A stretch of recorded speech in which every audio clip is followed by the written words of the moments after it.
সাংবাদিক হত্যার যে মামলাগুলো সামনে আসে, তখন আইন শৃঙ্খলা রক্ষাকারী বাহিনী তাকে এমন ধরনের প্রশ্ন করে যে নিজেদের স্বার্থ ছাড়া আর কোন স্বার্থ দেখতে পায় না।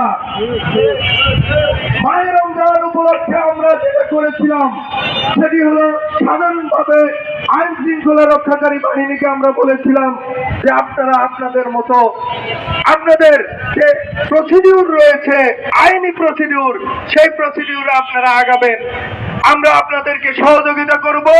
কিন্তু আইন শৃঙ্খলা রক্ষাকারী বাহিনীকে আমরা দেখলাম যে কয়েকদিন পরে পরে আমাদের যে সাংবাদিক রেজাউলকে হত্যা চেষ্টা মামলার প্রধান আসামি তারা সেলফি আপলোড দেয়, আর তারা আইন শৃঙ্খলা রক্ষাকারী বাহিনী নীরবে তাদের লাইক দেয়।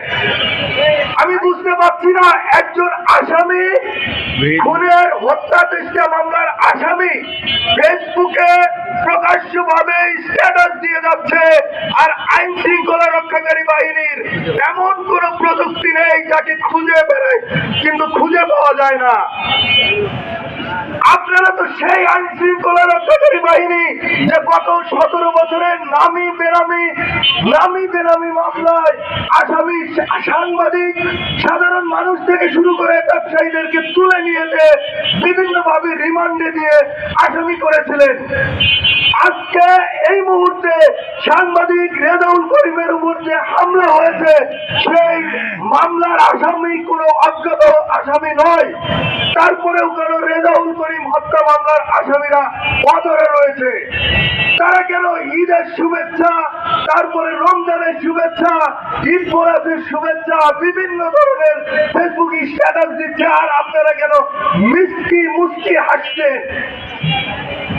আজকে এই মানববন্ধনে সাংবাদিক সমাজ যে আয়োজন করেছে, এই সাংবাদিক সমাজের দাবি দেওয়া যদি মেনে নেওয়া না হয় এবং সাংবাদিক সমাজ পরবর্তীতে কঠোর কর্মসূচি নেবে বলে আমরা দাবি করছি।